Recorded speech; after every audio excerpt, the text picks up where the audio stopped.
I've never been to Dunwich myself, but my uncle, Sibelius Wilde, lived there for a good 30 years. His small estate stood a couple of miles from Checkerboard Mesa, a large limestone hill not far from the old church. His wife passed away from tuberculosis 6 years ago, and Meister Wilde spent most of his time in his library, corresponding actively with friends and close relatives. He used to work as a journalist for a local newspaper, so he wrote letters frequently. Sometimes he'd send new ones even before receiving a reply. Uncle was a decent shot, often going hunting with friends, and for a man over 60, he was quite spry. He had no children, but my late mother, his sister, kept close ties with the Wildes. They often visited us in Maine, and Sibelius and I became close friends.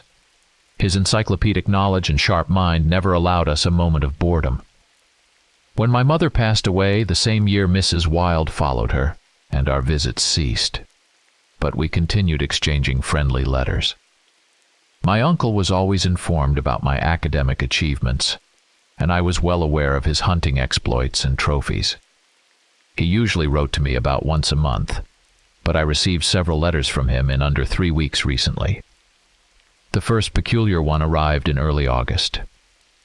Even before opening the envelope, I sensed something unusual had happened. The envelope was quite thick. Obviously, there were many more pages inside than the usual 2 or 3. Eager for an interesting story, I opened it at once. Here's the letter. My dear Edgar, how are you doing? I hope everything's well. Something rather unpleasant happened recently. My hunting dog, Gina, who has accompanied me on hunts for the past 6 years, went missing. She howled for 2 nights, and the morning before last, she ran off and didn't return by evening. She's never behaved this way before, and I started to worry. She didn't return yesterday morning either. I called my old friend Pelletier. Gina and I often stopped by his place during our walks, so I thought maybe she was there. He hadn't seen her. But here's the strange thing. Brad, the worker from the hardware store, he's currently fixing John's roof, overheard our conversation. And do you know what he said? That his cat went missing 3 days ago. Brad lives nearby, closer to the center of Dunwich. It seemed like an unfortunate coincidence to him, so he went to the church to speak with the priest. The pastor wasn't there, so he shared his concerns with Sister Lutetia. You wouldn't know her. But Mrs. Wilde and I used to exchange pleasantries with her often. She's a very calm and pleasant woman. And in response, Sister Lutetia told him about new tenants in the old Branson estate. Apparently, some strange couple lives there now, either a nephew and his wife or cousins of old Frank. And supposedly there's constant barking and howling from their backyard, and the neighbors have been complaining about it. Imagine how this story affected the repairman. You know, many people around here have pets, like me for hunting or like Brad, to have someone to talk to, just kidding. Brad's not much of a talker, that's for sure. But I digress. However he may be as a person, it's clear that he loved his cat. After hearing Sister Lutetia's story, he got quite agitated, and as Pelletier told me, he became downright furious. That same day, he convinced John to invite Colonel Morgan to join them in paying a visit to these new tenants at the Branson estate. Old Frank was a great guy, never looked down on ordinary folks, even though he was wealthier than all of us. I think I've written to you about him before. He traveled to distant lands and always brought back some curious trinkets. But who these new people are living in his house now was something we needed to find out. So on Sunday evening, the 5 of us, Colonel, John Pelletier, Brad, Sister Lutetia, and I, gathered to pay them a visit. To be honest, I wasn't expecting to learn anything about my poor dog. I was more curious to meet the new neighbors and dispel these outdated superstitions. But in the end, Our visit not only failed to ease my mind, but rather increased my unease. I picked up John in my car, and the others arrived separately. We hesitated awkwardly on the porch. I thought, Sunday evening, perhaps not the best time for introductions. Besides, we could already hear a loud, deep bark coming from inside the house. The dog must be huge, I thought, and as it turned out, I wasn't wrong. The colonel gave us a condescending look and knocked decisively on the heavy carved door. Morgan, despite his fondness for a drink and a short temper, had always been someone I liked. I think I've told you about how we took down a wild boar last summer. He let the beast get so close that I could practically feel its foul breath, then brought it down with a single shot to the head. But I digress again, Edgar. After the knock, the barking immediately ceased, and within a minute, the door was opened by the owner himself. I disliked him instantly. He resembled a doctor, neatly trimmed hair, pince-nez, a stern old-fashioned suit, and a probing gaze. I also found something else strange. He smelled strongly of floral perfume, an oddly unmanly scent. The colonel bowed slightly and began confidently. "Good evening, sir. We're here on a friendly visit." Branson stared from under his brows, motionless and silent. An awkward pause hung in the air, and I felt like some cheap traveling salesman hawking lightning rods door to door. Thankfully, Morgan is a decisive man. It was lucky he agreed to come with us. He furrowed his brow, then cleared his throat and continued politely but firmly. "Sir, you've only recently moved in, and we, you could say, are long-time locals. We just wanted to introduce ourselves. This is Mr. Pelletier, Mr. Wilde, Brad Patrick from O'Brien's hardware store, Sister Lutetia, and I am Colonel Morgan, retired." Branson remained silent, seemingly evaluating us. After a few moments, he appeared to make up his mind and forced a smile. "Ah, of course, come in," he said, throwing the door wide open. The colonel simply grunted softly and nodded. I was standing closest to the entrance, and without much thought stepped inside. But as soon as I crossed the threshold, a massive shaggy dog with bared teeth and a lolling tongue lunged at me. The beast was breathing heavily, drool dripping from its open jaws. But aside from the sound of its labored breaths, it didn't make a sound. You know, Edgar, in all my hunting experience, any animal on the attack makes noise, roaring, growling, or at least snorting loudly. The only time a beast is silent is when it intends to kill. The eyes of this creature burned with a wild fire, and if Branson hadn't called it off, it wouldn't have hesitated to tear me apart. And that's not just speculation, dear nephew. That's my instinct. Honestly, I was deeply unsettled. You know, I'm a decent shot, and when that huge dog sprang at me, I instinctively reached for my rifle, which of course I didn't have with me. It would have been strange to visit a stranger's house armed, but Edgar, my hunting reflex kicked in perfectly, meaning that animal clearly posed a threat. Just like that wild boar the colonel let get too close. Branson, on the other hand, seemed quite pleased with the effect and grinned triumphantly, petting the dog. "This is my dog, Tin Gentleman.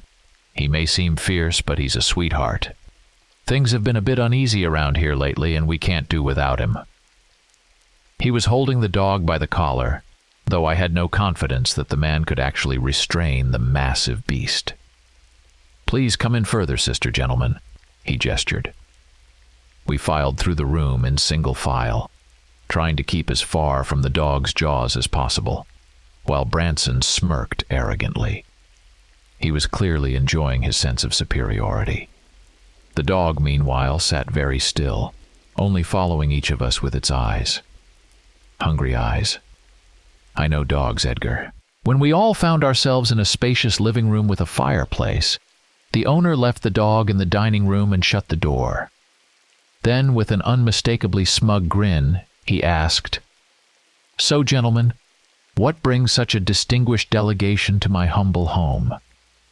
"We won't take much of your time, sir," I said. "The fact is, your neighbors have been complaining for days about constant barking and howling from your yard. I see you have a rather large dog." "Tin is a quiet dog," he interrupted me sharply. "He doesn't bark or howl without reason." "Well, that's good to hear, sir. But you see, it's not just that. My hunting dog went missing a few days ago." "And my cat," Brad Patrick added. "And what of it?" The owner clearly wasn't interested in pleasantries. "We thought maybe they wandered onto your property, and the neighbors might have heard their cries." No dog has wandered onto my property," Branson cut me off. "Anything else, gentlemen? Frankly, I'm a bit busy." "Really, sir, I think you misunderstood us," the colonel chimed in. "We only meant to pay a friendly visit, but it seems we've caught you at a bad time." "Tin, go eat!" A high-pitched, almost hysterical woman's voice suddenly called from the dining room. "Allow me to introduce you to my wife, Aurelia, gentlemen," said the owner as he reopened the dining room door. He made a grand gesture with his hand, and I wasn't immediately sure if it was meant to introduce his wife or to invite us to leave. It was clearly a deliberately rude ambiguity. Meanwhile, paying us no attention whatsoever, Mrs. Branson was putting raw meat into the dog's bowl. But it definitely wasn't from the butcher's shop. There were still bits of skin attached to it, and I couldn't figure out whose. Horrible thoughts began to swirl in my head. The woman turned to us and said, "Tin caught a raccoon this morning. These creatures have become so brazen they're getting into the house, but he protects us from uninvited guests. Good evening, gentlemen." "Excuse me, what did you call him just now? Tindalos?" asked Lutetia. "Oh, yes. Geordie came up with the name. Doesn't it sound grand?" What a strange name for a dog, I thought at the time. That's when I noticed that the repairman, Brad, clearly didn't believe the raccoon story. He was frowning, carefully examining the dining room. "And you don't have a basement?" he asked out of the blue. "Maybe the cat got into the crawl space?" "Listen here, gentlemen," Branson snapped. "You come to my house uninvited, accuse me of some ridiculous crimes, and now you're snooping around my home. I've had enough of your company. You know what I'm going to tell you? Get out, or I'll call the police." We exchanged surprised glances at this rudeness, but there was nothing we could do except leave. A chilly reception, wouldn't you say, Edgar? The colonel sat silently, brooding the whole way back. It seemed he wasn't used to being treated with such disrespect. He asked to stop by the bar. And it was Sunday evening, Edgar, if you catch my drift. Sister Lutetia even crossed herself discreetly. The rest of the ride was in silence. And you know, while he may be a spoiled, ill-mannered snob, that's not the issue. I can't shake the feeling that this Branson is up to something. Of course, I don't believe his dog killed my Gina. Of course not. But the owner of that estate is clearly hiding something. And I don't know what it is yet. We're going to file a report with the county police and let them investigate who this guy really is. I won't let this go. Best regards, your Uncle Sibelius Wilde. Well, I thought, that's quite the story. People like that cross everyone's path sooner or later. Whether it's an arrogant solicitor who's struck gold on some shady deal or a small-time merchant who thinks he's king of the world after receiving an unexpected inheritance. Not everyone has the strength to stand up to their rudeness. Fortunately, Sibelius Wilde wasn't the kind to back down, and I was glad he wasn't about to let the situation slide. In my reply, I wrote that the dog might still turn up, and he shouldn't let his new neighbors ruin his mood. Let the police handle that character. It's probably hard for Uncle's generation to realize that times have changed, and today's children aren't raised the way they ought to be, especially if they grew up in wealthy families. They think, Why bother with manners when you can just write a check? A few days later, I received a second letter. It was much shorter, but I'd say even more surprising than the first. Edgar, how are you doing? I hope all is well. Thanks for your support. Of course, we notified the police, but it looks like no one will be checking up on that scoundrel and his estate. Gina hasn't turned up. I've lost hope of finding her. Next week, I'm getting a Kurzhaar puppy. I'll start training him on the basics. Duck hunting season is coming up.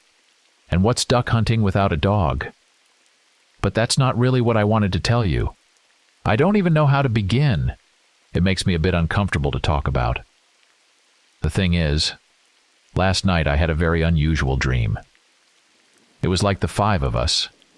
Me, John, Colonel Morgan, Sister Lutetia, and old Brad visited the Branson house again. Strange, right? The dream was so vivid and you won't believe it. It was in color. It left me shaken to my core. We went back to the estate, but this time it was completely deserted. Either the door was open or we broke in. I don't remember exactly, but somehow we ended up inside. I've forgotten most of the dream already, but there's one place in the house I remember clearly. I think it was the attic, on the 3rd floor. Inside, there was a strong smell of dust, as if no one had cleaned there in ages. Cobwebs hung in the corners, and the windows looked like they were coated in soot. Along the walls were rows of open shelves, filled with flasks, retorts, bottles of liquids, jars containing preserved organs, glass tanks with dissected animals, and who knows what else. It was a fully abandoned laboratory. We stood in the middle of the room, around a table piled high with notebooks and strange mechanical drawings, as if some medieval engineer had dreamed of fusing man and beast using wood and metal. On the edge of the table was a large rack holding smudged test tubes, but they were all empty. Brad picked up one of them, sniffed it, and grimaced. Then he handed it to me. I only smelled a faint trace of lavender. John began sifting through the papers, causing them to spill onto the floor with a rustle, and then Sister Lutetia let out a sharp cry. We all looked at her. She was pointing at the middle of the table, muttering a prayer under her breath, quickly and repeatedly. Her eyes were wide with horror, as if she had just witnessed something sacrilegious. I felt uneasy too. Right in the middle of the table, painted in red, was a pentagram, and in its center stood a strange figurine. It looked like a wolf with enormous eyes, but instead of a snout it had, you won't believe this, a semi-human face. The figure seemed very old. First of all, the craftsmanship was crude, and secondly, the stone had darkened and crumbled in some places. You know, Edgar, I'm not a religious man, but this sort of thing doesn't sit well with me. So I just knocked the figurine off the table. It rolled into the corner with a dull thud, and then I woke up. Thank goodness it was just a dream. Still, it left me deeply unsettled. I can't even remember ever dreaming in color before. I'm sure I don't need to remind you, but just in case, let's keep this story between us. Thanks for understanding. Best regards, your Uncle Sibelius. My uncle had never been prone to overreaction, and he'd never written to me about his dreams before, so I was quite surprised. Not so much by the content of the letter, but by the fact that Sibelius had decided to tell me about it at all. It seemed this whole thing had really shaken him. But what could I advise? After all, he's an elderly man, and surely he can make sense of his own feelings. Of course, I wasn't going to tell anyone about it, and I was quick to assure him of that in my reply. I also sent him a bottle of Scotch whiskey and a blanket I'd bought the day before at the fair. I'd bought the blanket for myself, but I figured a little rest by the fireplace wouldn't hurt him, and he'd appreciate the gesture. The next letter came fairly quickly, and the first part made me happy. But what Sibelius wrote at the end seriously worried me. Edgar, thank you for your gifts. The whiskey is excellent, and the blanket goes perfectly with my curtains. I'm very grateful to you, and I hope to amuse you with more of my ridiculous stories. I finally got myself a puppy. He's 6 months old, very clever. I named him Gina. It's easier for me that way, and it keeps the memory of my poor dog alive. Yesterday we took a walk around the outskirts of Dunwich. I also hired a trainer from the farm. He'll be drilling the dog for 2 hours every day. Yes, a strange thing happened. During our first walk, Gina brought back something odd from the woods. At first I thought it was a piece of limestone, but then I looked closer. It was a figurine, not of a person, but of some kind of animal. It's clearly very old, all covered in green patina, and I can't figure out what exactly it represents. It's so misshapen and ancient. I have no idea where he found it, but I know what you're thinking. To be honest, I thought the same thing. But really we're modern, educated people. In this age of electricity, it's hardly fashionable to believe in God, let alone the devil.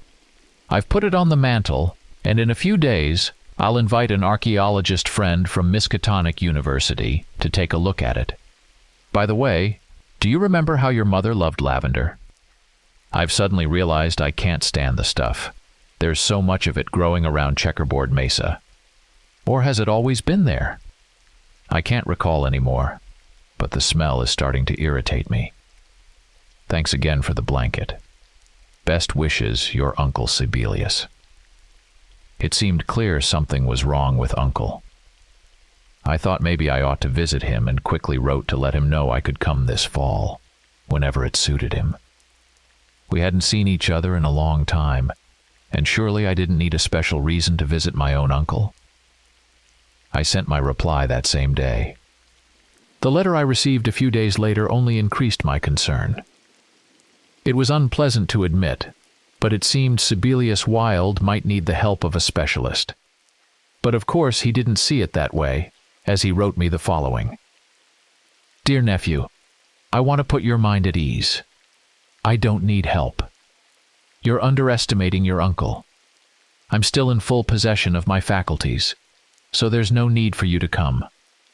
I'm leaning toward the idea that on the night I had that dreadful dream, I must have been under the influence of something, because right now everything is very quiet, and there's no reason for concern. Though I do have some unpleasant news. Yesterday, John stopped by with a response from the police. Needless to say, they laughed off the missing dog and 2 kittens. But our brave colonel managed to persuade the inspector to visit the Branson estate. The officer said he found nothing suspicious, not even that infernal dog in the house. Branson is clever, that man. And dangerous. Sometimes I marvel at how foolhardy we were to barge into a stranger's home. This line startled me so much that I read it 3 times. Was I seeing things? Did Uncle really believe they'd been in the house a second time? Or was he referring to the first visit, when Branson had so rudely thrown them out? I kept reading. I know you must be surprised by that remark. You know me well, after all. And as you can see, I know you just as well. But sometimes it feels like we really were there twice. It seemed Uncle truly needed the help of a good doctor. How unfortunate that I didn't know anyone in Dunwich. I'd have to ask around. To be honest, I'm not always sure what's real and what's not. And that cursed figurine is still bothering me. How did it end up in the woods? How did Gina find it? I have no rational explanation. Today, Professor Robbins and I examined it again. He said it's a very old artifact, but he couldn't determine its age. It's a strange creature.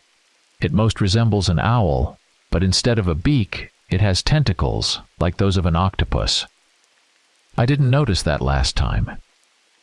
In fact, when Gina first brought it to me, it seemed almost shapeless, but now we could clearly see its face.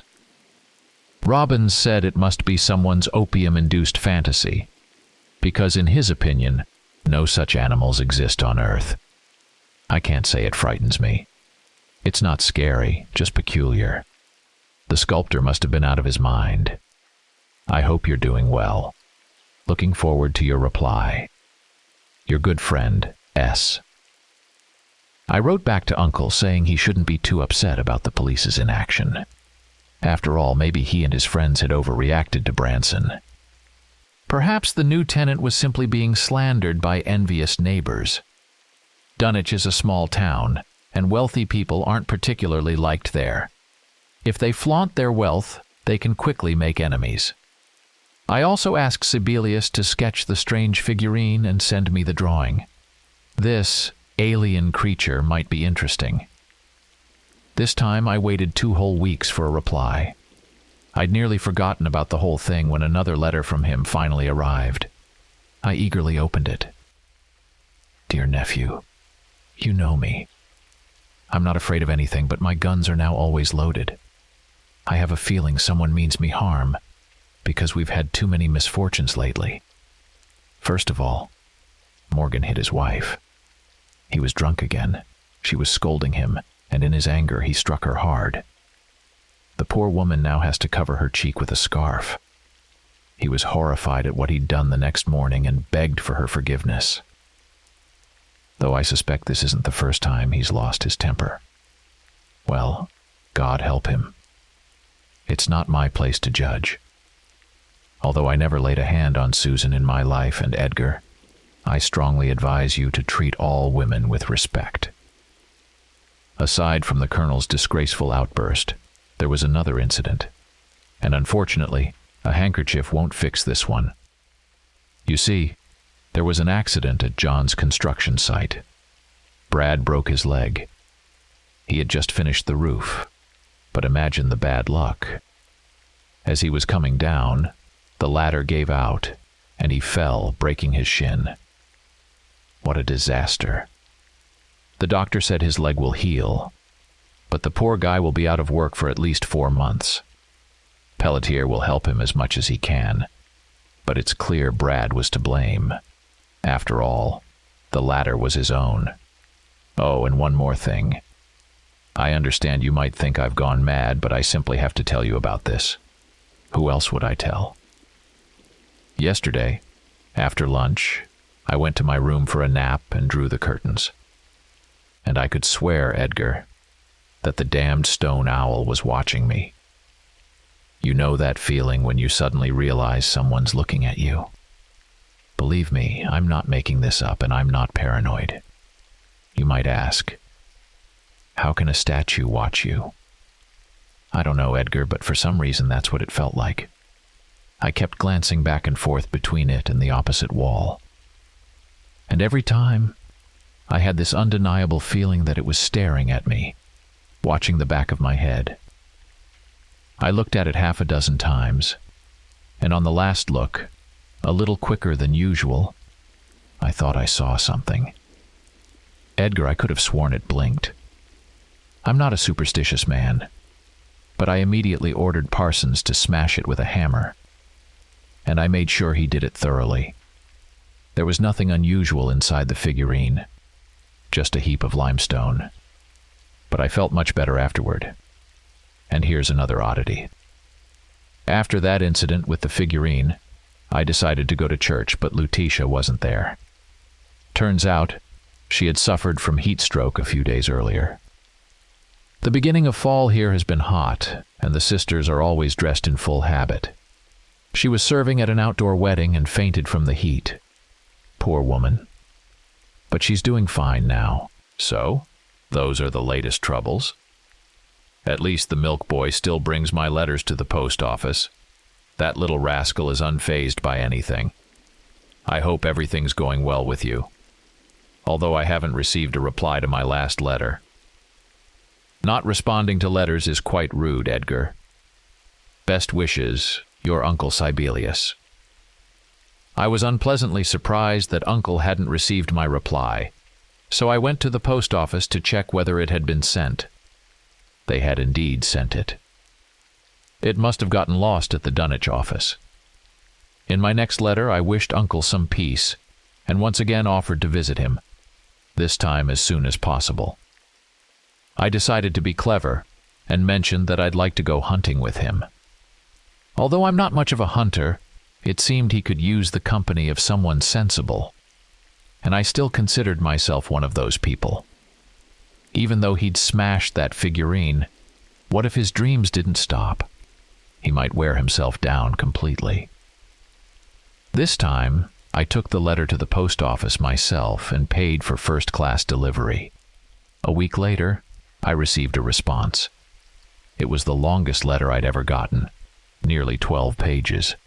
Sibelius's handwriting was shaky this time, and the paper was covered in smudges and ink blots. It seemed he was deeply troubled. Judging by the tone, he had also been drinking. He would never have sent such a sloppy letter while sober. I had never read anything like it.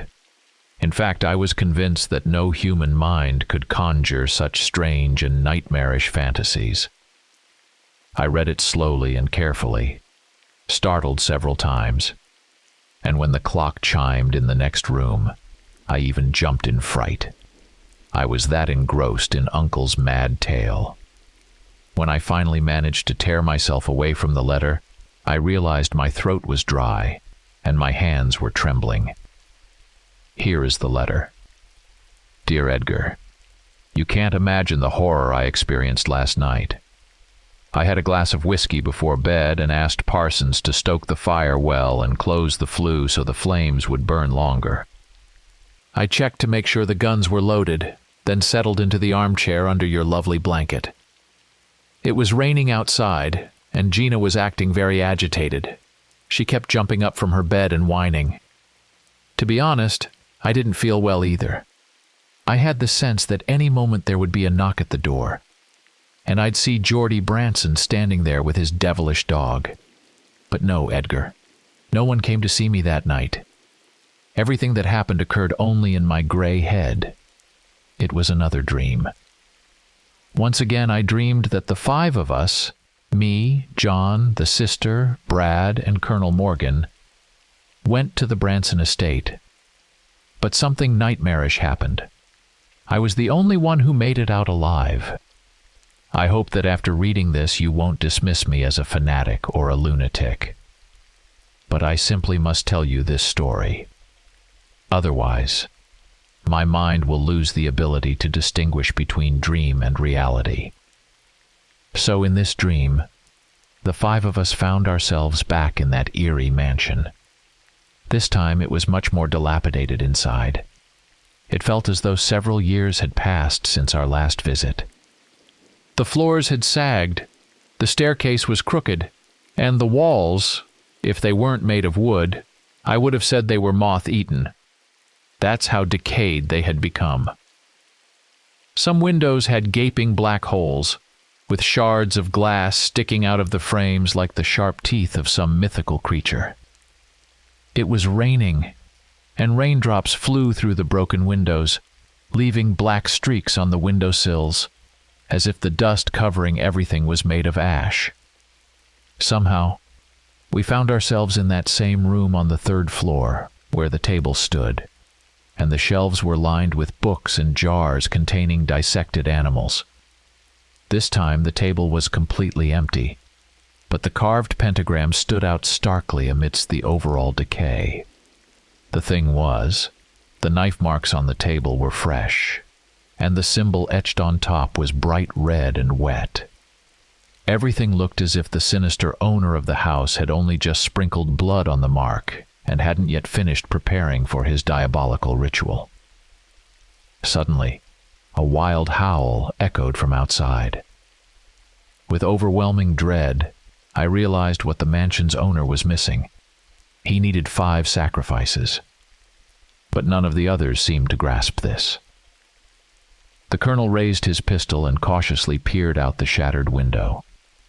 A little light from the 1st floor spilled into the yard, allowing us to make out the old elms growing there. "No one," he said uncertainly. "Just the storm picking up."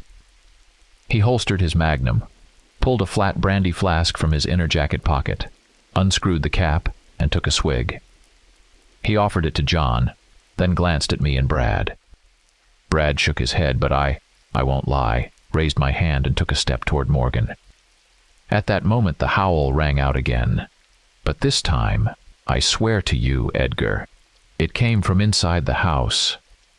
My hand jerked and froze, covered in goosebumps. I came to my senses and grabbed my shotgun instead of the flask. My fingers turned white. I was gripping the gun so tightly. My teeth started chattering. The malicious howl grew louder, seeming to draw closer to us, but the colonel acted as though he didn't hear it. He was glued to the flask, drinking greedily. John unsheathed his saber and waved it back and forth as if preparing for an attack.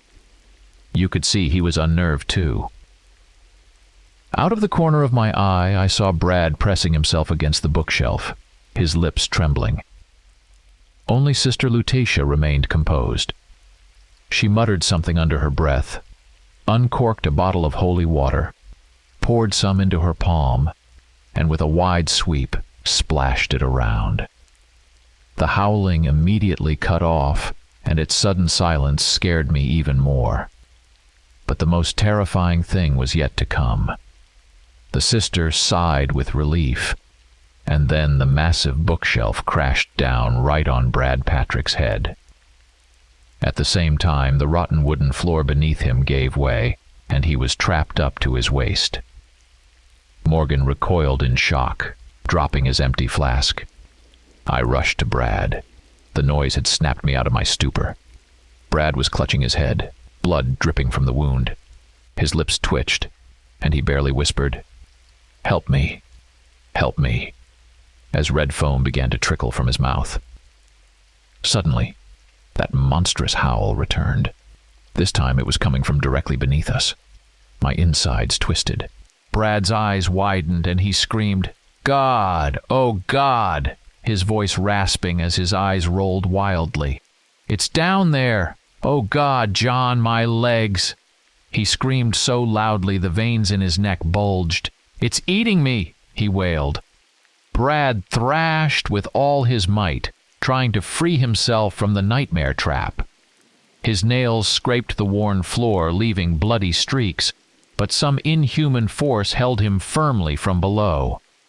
I admit, Edgar, I lost my composure. It wasn't the last time that night. With my right hand, I kept clutching the shotgun while I stretched out my left to Brad. But what happened next? I still can't believe it. He wasn't screaming anymore, just writhing and moaning in pain, but he managed to grab my hand.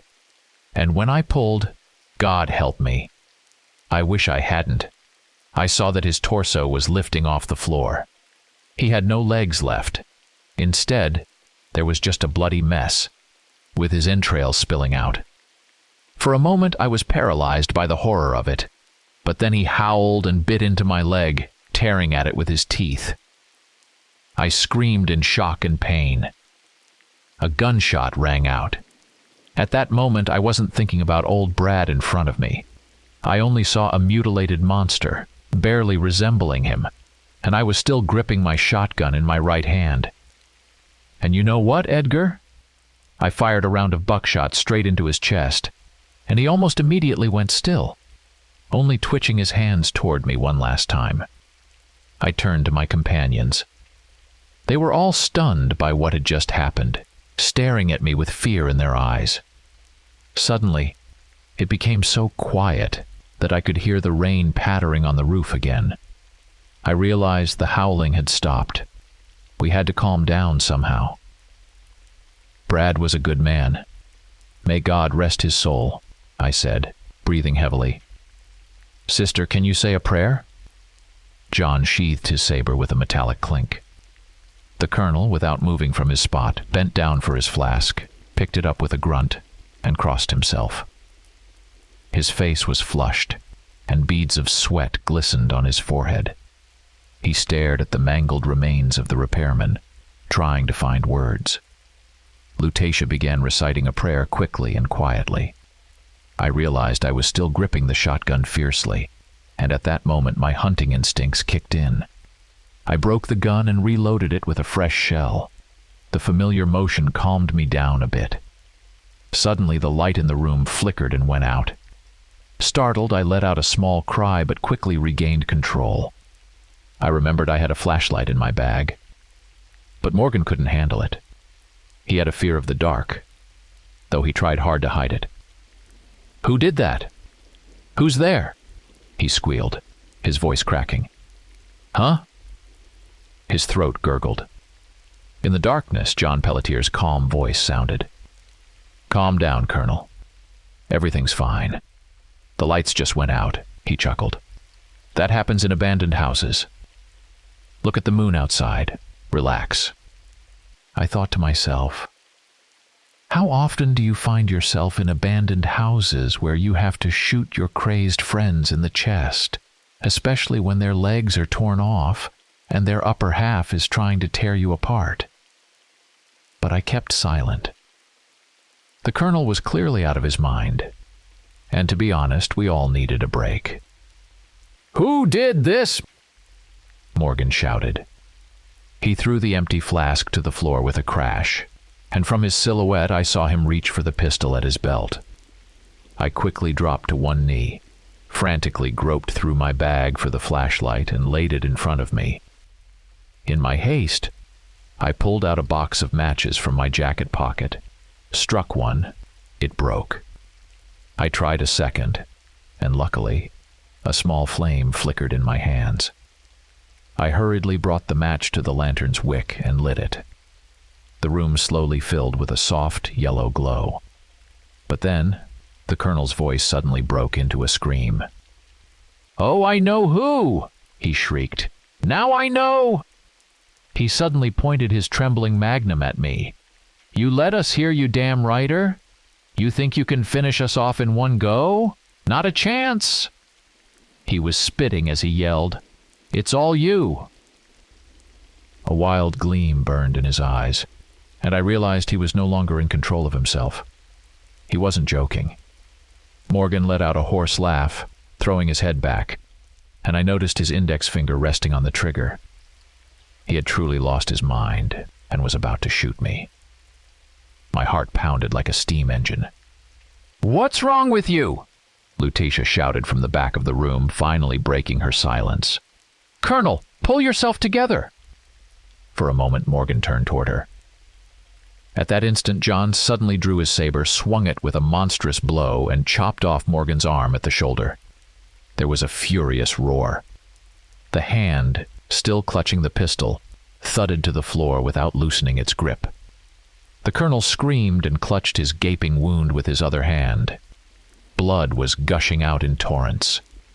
Instinctively, he tried to press on it, but the wound was too large. Overcoming the pain, he bellowed, "What have you done, you French bastard? Now he's going to kill you all, fools!" He stared in terror at his shoulder. "Ah!" he moaned, losing strength. In just a few seconds, he had gone pale. Blood was pouring from the stump, and the sticky puddle around him was growing quickly. In his final moment, Morgan suddenly bared his teeth, howled, then slowly fell to his knees and collapsed face first into the pool of his own blood. I swear, it was at least 3 feet across. He had been a big man. His body twitched a few times and then fell still. We stood over the corpse in complete silence, stunned by what had just happened. "Let's get out of here," Pelletier said grimly. "We've already lost 2 people, and we don't even know who we're fighting." It dawned on me that he had just saved my life. "John, my friend, I owe you my life." "Nonsense, Sibelius." The Colonel had clearly lost his mind. What else was I supposed to do? You would have done the same in my place. He smirked. Sister Lutetia, wide-eyed, continued murmuring her prayer. She hadn't lost her composure. A strong woman. I looked at my hands and realized I was trembling again. It was at that moment that the thought first crossed my mind that we might not make it out of here alive. But I'll try with everything I've got, I thought. No way I'm giving in to panic. Ah, my dear nephew, how naive it was to hope for that. But with the steadiest voice I could manage, I said, "Right, let's go. Let the federal marshals handle this place." Without delay, we started heading down the stairs. I went first, John followed, and Sister Lutetia brought up the rear. On the second floor, I couldn't resist glancing up at the ceiling of the room beneath the attic. Bloodied entrails still dangled from the dark hole, but what was even more disturbing, there wasn't a single drop of blood on the floor. Then, somewhere on the edge of my consciousness, I dared to wonder if this was just a dream, a nightmare that wouldn't end. When we reached the bottom of the stairs, we passed through the empty hallway, the living room, and back into the dining room. The door to the garden was just a few steps away when I noticed something unusual. The rug running along the cabinets was covered in fresh brown stains. Overcoming my disgust, I bent down and pulled it aside. Beneath it was a large hatch. Of course, the cellar. That's where this villain was hiding. "We're going down," John said without a hint of doubt. And where did he find so much resolve? I didn't have time to protest, only glanced at the sister. Lutetia gave a brief nod, and my moral right to object evaporated. Grunting, the Frenchman and I grabbed the large, rusty hinges and pulled the hatch open. A staircase led down into the darkness, but there was no sign of anyone, unless they were hiding on purpose. John took the lantern from me and went ahead. I followed, holding the shotgun, and Lutetia came behind, clutching her bottle of holy water. The cellar was stuffy and damp. It was narrow and long, so much so that the lantern's light wasn't enough to see where it ended. I couldn't understand how the cellar could be so much bigger than the house's foundation. Directly in front of the stairs stood a chair, and against the wall was an incredibly wide wooden table, like something a tailor would use. But the most disturbing thing awaited us on the table. Metal cages were lined up, filled with black rats that scurried about frantically as if scalded. Some of the creatures were so large that I thought they could devour a cat. They were darting around the cages, their piercing squeals cutting through my brain. John grimaced and walked along the wall. He quickly reached a dead end and turned back. I stood there with my shotgun at the ready. "Looks like it's just rats," he said. "Go on upstairs. I'll take a look over there." And he began waving the lantern over the cages. The giant rodents squealed even louder when the light hit them. Some even hurled themselves against the bars like crazed prisoners. A disgusting sight. But clearly this wasn't the source of our misfortune. "All right, let's go," I said. Lutetia climbed the stairs, and I followed her back to the dining room.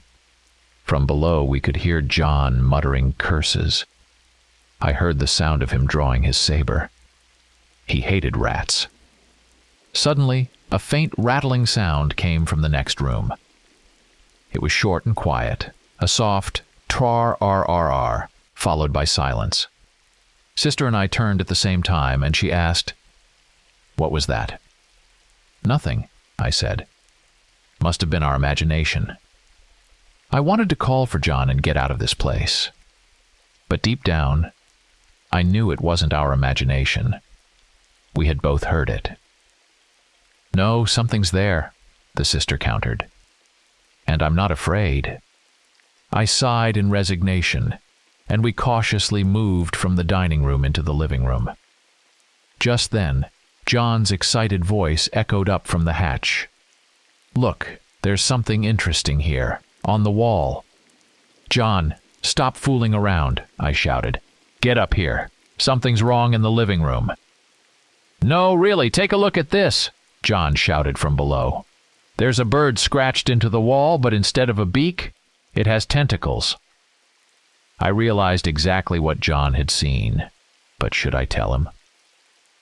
After a moment of thought, I decided to keep quiet and was about to shout that he shouldn't bother with the drawings on the walls when he screamed, "Sibelius, Gina's collar is lying on the floor here. What the hell?" I froze. At that moment, that rattling sound came from the fireplace again, like a giant locust. And this time, it was no illusion. Lutetia quickly crossed herself, extended her hand with the crucifix, and fearlessly moved toward the sound. "Sister, wait," I shouted. "There are devilish things happening here. By God's grace, I can handle any evil," she said, undeterred. She walked right up to the empty fireplace and peered inside. There seemed to be nothing there, and she, still whispering her prayer, boldly thrust the cross into the chimney. That rattling noise echoed again, and suddenly the old iron grate came crashing down, crushing Lutetia's arm with a screech. I cried out in shock, and she screamed in pain. Without thinking, I rushed to help her and yanked at the iron grate several times. But it wouldn't budge. It was as if it had fused with the brickwork. Lutetia, to her immense credit, quickly composed herself. What a strong woman. She only breathed deeply, continuing to murmur her prayer through clenched teeth. I kept pulling the grate with all my might, but it became clear I couldn't do it alone. I needed to call John, and I turned toward the dining room. She suddenly realized what I intended, and for the first time that evening, fear appeared on her face. "No, Wild, please, don't leave me," she said in a pleading voice. "Don't leave me alone." "You'll be fine. I'll call Pelletier, we'll pry off this damn grate, and we'll get out of this cursed place," I said as convincingly as I could. She looked at me without blinking, tears welling in her eyes. But what else could I do? There was no way I could free her on my own. I went into the dining room, holding a candle in my left hand and the shotgun in my right. The light from my lantern still flickered down in the cellar. But what if it went out? A candle wouldn't hurt. I peeked down the hatch and called for John. There was no answer. The door to the garden loomed ahead. Lutetia's quiet moaning echoed from the living room behind me. And below, in the cellar, was my good friend John. And in that moment, Edgar, I had a fleeting, cowardly thought. Should I just leave while I still could? God, how I didn't want to go down there alone. But you know, Edgar, even in this nightmare from another reality, I couldn't bring myself to act cowardly. I couldn't just walk away, even in a dream. I had to go down and pull both John and Lutetia out of that cursed place. But now I think, forgive me, Lord. It would have been better if I'd left them, Edgar. When I think back on that underground lair, the fear I felt makes my hair stand on end. And I've seen a lot in my life. How lucky that this was just a dream. Because when I went down into the cellar, the sight before my eyes was so monstrous that even the memory of it threatens to drive me insane. My heart clenched and refused to release like a dove strangled in the grip of a gorilla. I saw him. In the dim light, I thought John had simply fallen asleep, resting his head on the laboratory table. But when I brought the candle closer, I realized that John's head was lying in a large pool of blood, and huge black rats were darting back and forth, biting off chunks and carrying them into their cages. Dear God, what had become of his face?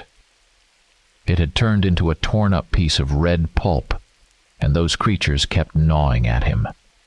A small stream of viscous blood slowly trickled onto the floor, and the rats, scurrying around busily, left dark red paw prints across the table's surface, stained with old man Pelletier's blood. His trusty saber lay on the floor, and in his hand, my God, was Gina's collar. I was paralyzed by the sight, unable to move. But then, a wild, piercing scream from upstairs snapped me out of my stupor. You know I'm not easily scared, but I can't understand how I didn't lose my mind in that moment. Although no, Edgar, I'll be honest with you. That scream filled me with such terror that I might have indeed gone a little mad. With my heart pounding like crazy, I scrambled out of the cellar in 3 jumps, ran into the living room. I don't know how I didn't drop the candle. And to my horror, I saw something you won't believe. The fireplace was blazing with fire.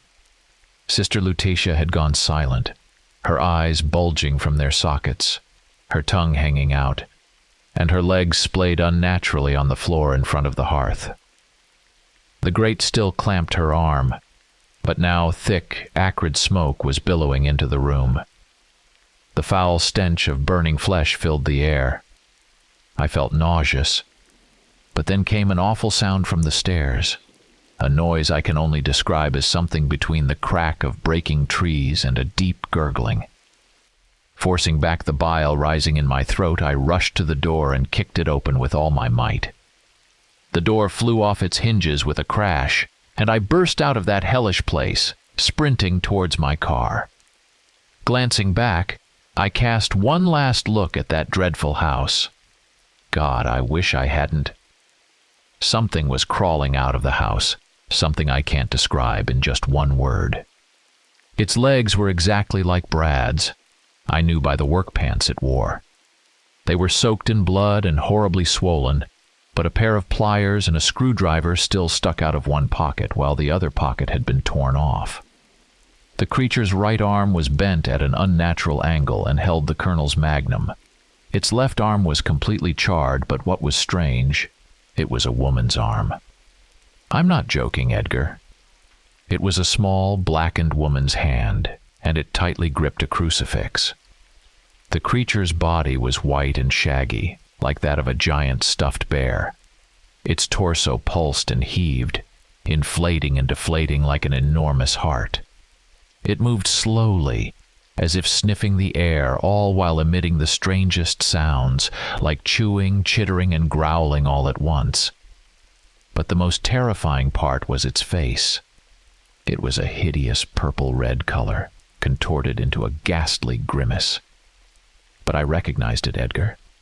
God help me, I recognized it, though I wish I hadn't. Oh, Lord. It was John Pelletier's bloodied face, twisted into a grotesque blend of human and wolf features. I would call it a werewolf. But how could one even begin to describe the horror of what I had just witnessed? I was close enough to my car to reach it before the monster could, but the horrifying sight froze me in place for a moment. It staggered aimlessly near the entrance, bumping into bushes and trees. I don't know how long I stood there, maybe a minute, maybe less, but at some point, it noticed me and began to slowly move toward me, swaying side to side. Only through a sheer act of will did I manage to move, taking giant strides as I raced toward the car. Fortunately, the car started the moment I jumped behind the wheel and turned the key. The engine roared to life. Then I woke up. As you can imagine, I was drenched in sweat.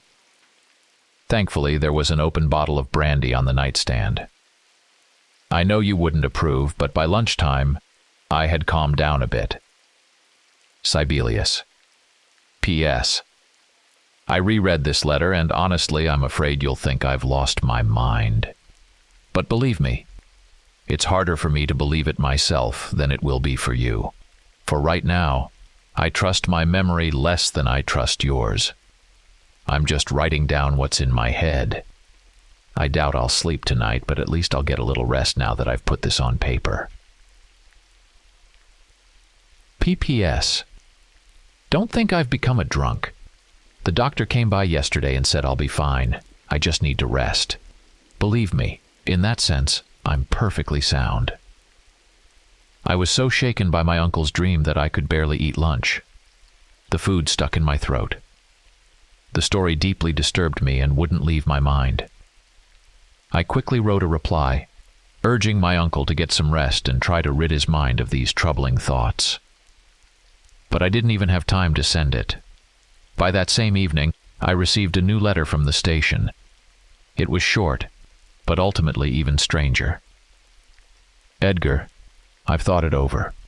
We need to lie low. This has gone too far, and we shouldn't have meddled with that house. I need to go to Boston for a few weeks to settle some matters with the estate. Please, don't tell anyone what happened. It's better if you entrust our correspondence to a reliable person and instruct them to open it in case of your prolonged absence. S. I grew seriously worried. I couldn't sleep at all, so I spent the whole night burning logs in the fireplace and sipping port. I had run out of cigars, so I even had to ask the butler for some cheap hand-rolled cigarettes. I sat by the fire all night. My eyes kept closing. I yawned often, but I never managed to fall asleep. Something was clearly wrong with my uncle, and it was eating at me. In the morning, another letter arrived. As soon as I opened the envelope, I felt uneasy. The reason was obvious. The letter had clearly been written by someone else. Sibelius's handwriting was uneven, with a heavy slant, but this letter was written in a calm, deliberate hand, as if by a woman. I immediately began reading. Dear Edgar, let me ease your worries. This letter is being written by Sister Lutetia. I injured my right hand on a hunting trip the day before yesterday, and I've never been able to write well with my left. The doctor came by today. Parsons called him because I was shouting in my sleep again. I admit, my arm was in pain, and last night I drank more than I should have. Now I can't even say for sure whether everything I wrote to you in my last letter was real or just a product of my drunken fever. The doctor said I need rest and prescribed valerian drops. Honestly, I don't want to dwell on those dreams, but I know I must reassure you. Sister Lutetia is fine, as you can see, and she kindly agreed to write this letter for me. I saw John no more than 2 hours ago. He stopped by to check on me. He brought me 2 partridges he shot last night, and we roasted them for lunch. As for the colonel, he sent me a quart of excellent whiskey 3 days ago. Now the most important thing. I need your help. It seems that wretched Branson is up to his old tricks again, but this time we'll have the upper hand, and I know exactly how. However, I don't think it's a topic suitable for a letter. The fate of the whole matter depends on this. I honestly believe that my discovery is enough to bring those scoundrels to justice and put them behind bars. But first, we need to meet in person. Remember I told you that Parsons found something interesting in my study? Robbins finally told me what it was, but I must share that information with you face to face. Come as soon as you can. Please don't delay. I must tell you about this thing and hand it over to you before Branson gets wind of it. I'm counting on you. With your connections, we'll find a use for it and put an end to this. Oh, and one more thing. Bring our correspondence with you. I'd hate for it to fall into the wrong hands while you're away. Don't forget a single letter. Eagerly awaiting your arrival, your Uncle Sibelius. At the bottom was Sibelius's signature. The letter filled me with extraordinary excitement. I didn't think for long. I gathered all our letters, loaded my revolver, then asked the butler to connect me with the station and booked a ticket to Dunwich on the next available train. Clearly, there was no time to waste. Sitting on the red velvet couch in the first-class car, I spent several hours trying to read the Massachusetts Reporter. But of course, there was nothing of note in it. Besides, I couldn't focus and kept losing my place. Thoughts of my uncle's figurine wouldn't leave my mind. He had written that Parsons had smashed it with a hammer at his own request, and that nothing had been inside. What did he mean? Could he have found something else? But why the urgency? My thoughts swirled in my head. I kept getting up from my seat and pacing the car. I hadn't slept at all the night before, and I couldn't nap on the train either. I felt drained and exhausted, but the anticipation of meeting my uncle gave me energy. I felt a strange sense of foreboding. Finally, they announced Dunwich. I grabbed my umbrella from the hook, picked up my bag, and stepped onto the platform. I hadn't even had time to look around when an unusually tall, gaunt gentleman approached me. He was wearing a long leather coat and dark glasses with a scarf wrapped around his face. I was surprised. It was unseasonably warm outside, and his outfit looked, at the very least, ridiculous, as if he were some sort of leper hiding his skin from onlookers. But before the strange figure grabbed my arm tightly, I caught a peculiar smell, like old dust, but with a faint hint of lavender. "Hello, sir," I said, trying to pull away. "I take it you're here on behalf of Mr. Wilde?" The answer was a barely audible growl.